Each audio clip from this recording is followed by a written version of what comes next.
BookTube, it's Becky from Becky Writes, this is Becky Reads, and this is my April wrap-up video. April was a good reading month, but not the greatest reading month for me. I read 8 books, which isn't bad. I just normally read about 10, so I'm a little bit slower than usual, but I've been writing a lot more, and I read some big books this month. The first book that I read this month was The Blue Sword by McKinley. This is a classic of YA fantasy, and it follows the adventures of Harry Crewe, a young woman who grows up in a world that is like England, called the Homeland, but when her parents die, she is sent to live with her older brother, who is stationed in Daria or someplace like northern India or Arabia in our world. Harry is adventurous and a little bit stubborn, and she doesn't quite fit in. One day she meets the king of the Damaran people, which are the native peoples that her countrymen have tried to sort of subdue and colonize. The king and she have an interaction that later leads to her kidnapping, and all of her adventures go from there. This is just such a wonderful book, and I know that I cannot objectively review it because I've been reading and rereading this book since I was a kid. I love it so much.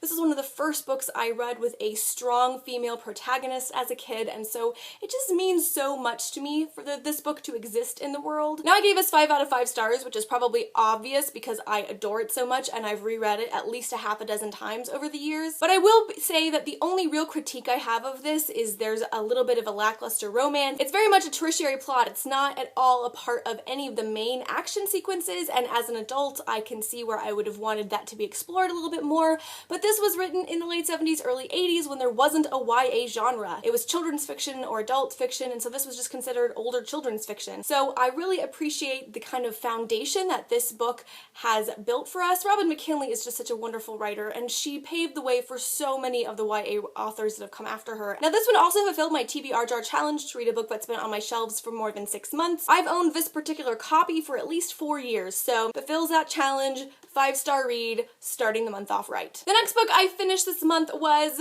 Jane Steele by Lyndsay Faye. This is also a reread. I adore this book. This is the story of Jane Steele, who is inspired to write her memoir after reading Jane Eyre, and Jane Steele is a murderess. She goes on to be a governess, so there's a lot of parallels, but Jane Steele kills people. I love it. I've done a spoiler-free review of it. I've talked about this a lot. I think this book is fantastic. It just hits so many of my bells, and I gave it 5 out of 5 stars. Then I read A Darker Shade of Magic by V.E. Schwab. This is the first in the Shades of Magic series. And in this world, there are 4 Londons: Grey London, which is our London; Red London, which has tons of magic; White London, where the magic is dying; and Black London, where everything has been subsumed in darkness and terribleness. Kel, the main character, kind of is able to move between these Londons. He's one of only a couple of people who can do so, and he accidentally takes something he shouldn't have into a London where it doesn't belong, and mayhem ensues. I enjoyed this book. I've done a spoiler-free review of it. If you want more of my thoughts, I'll make sure it's linked down below and in the card symbol. But this was not my favorite book ever.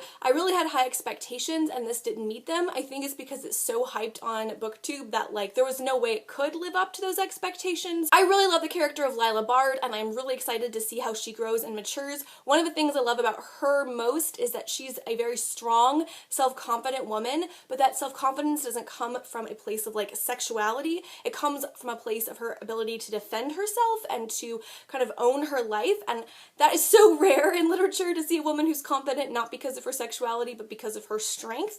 And so I really enjoyed this one, and I gave it 4 out of 5 stars. Then it was time for another reread, and that was A Discovery of Witches by Deborah Harkness. This is one of my favorite books. I love this. I reread it probably half a dozen times. This is the story of Diana, who is a witch and a professor of This is the story of Diana, who is a witch and also professor of history, and a magical manuscript that she accidentally encounters. This is the story of Matthew, a vampire, and a biological researcher who wants the manuscript that she has, their love story, and all the people who want to thwart them epically. I gave this 5 out of 5 stars upon reread. I love it. It's one of my favorites. What can I say? This was also the first book that qualified for my Tome Topple challenge. This qualified and finished my first readathon. If you want to know more about my Tome Topple stuff, I will make sure that that video is linked down below and in the card symbol so you can check all of that out. The next book I read was an audiobook, and that was Alexander Hamilton, the biography by Ron Chernow. Yes, this is the biography that Lin-Manuel Miranda read and inspired him to write Hamilton the musical. I've also done a spoiler-free review of this, as well as my conversation about seeing the musical live, which I'll link down below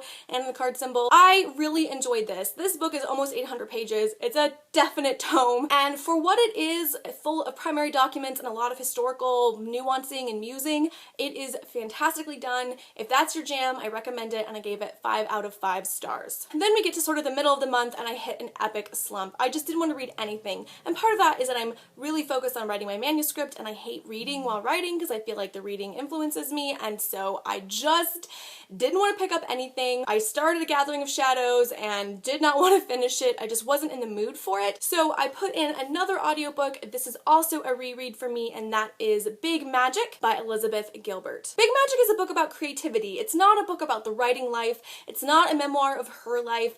It's a book about the magic of being a creative person and how you can be more brave and more vulnerable to be creative. It's short, it's sweet. I listened to it on audiobook because I love Liz Gilbert's narration style. I listened to both Eat, Pray, Love and Committed, her other 2 memoirs, on Audible, and I really enjoyed that format. This just got me really excited to write again, and since I'm kind of in a place where my whole focus is on working on a manuscript, it was exactly what I needed when I needed it, and I gave it 5 out of 5 stars. The last 2 books that I read this month are both nonfiction, and they have to do with the writing life. I am writing a manuscript. You guys are gonna get so bored of me talking about it, probably, but that has been my focus, and so these are the last 2 books I was able to finish this month. The first one was The Breakout Novelist, How to Craft Novels That Stand Out and Sell by David Maass, or Maass, I'm not sure, but David Maass or Maass has been an agent in the business since the 70s, and he has read thousands of manuscripts probably. And so The Breakout Novelist really is his cadre of advice to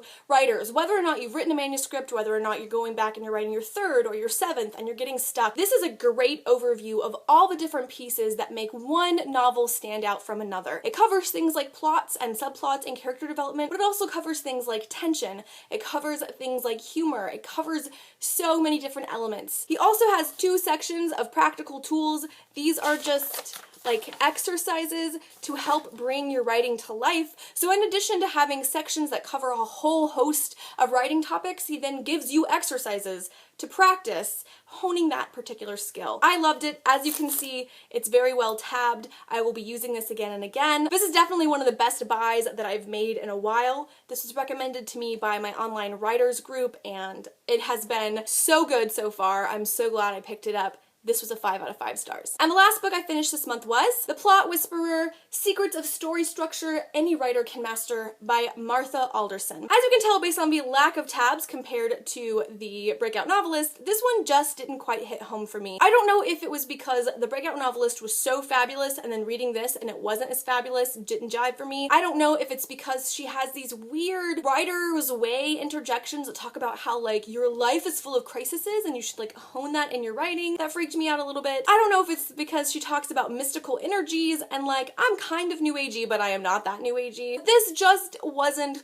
quite right for me. There are some good things in here about the universal story and about how you escalate energy and what is a climax, what is a crisis, what are the building blocks, but it just felt super basic, and I was expecting lots of different kinds of plots, like man versus nature, man versus science, those sorts of plots and how they maybe fit into this universal plot structure, and there was 0 of that. I didn't love this. I might prefer this as a workbook. She does have this sort of just in a workbook format, and that might be better for me, but I gave this 3.5 stars. So there we go, friends. These are all the books that I got through in the month of April. Comment down below and let me know how your month of reading went. Did you have a stellar month? Did you have a slow month? Are you slumping after Tome Topple? I know that I definitely am. Also comment down below and let me know what your favorite book of the month was. If I don't count my rereads like The Blue Sword and Jane Steele and A Discovery of Witches, which I love, which is why I reread them, I would have to go with The Breakout Novelist. Surprisingly enough, I loved reading this. It got me really excited. I think it's really engaging. Maass uses excerpts from a whole bunch of different novels to kind of illustrate his points, and that made me want to go read those novels. So this was just a really inspiring book, and I loved it. I hope you guys are all doing well, and I will talk to you soon. Bye!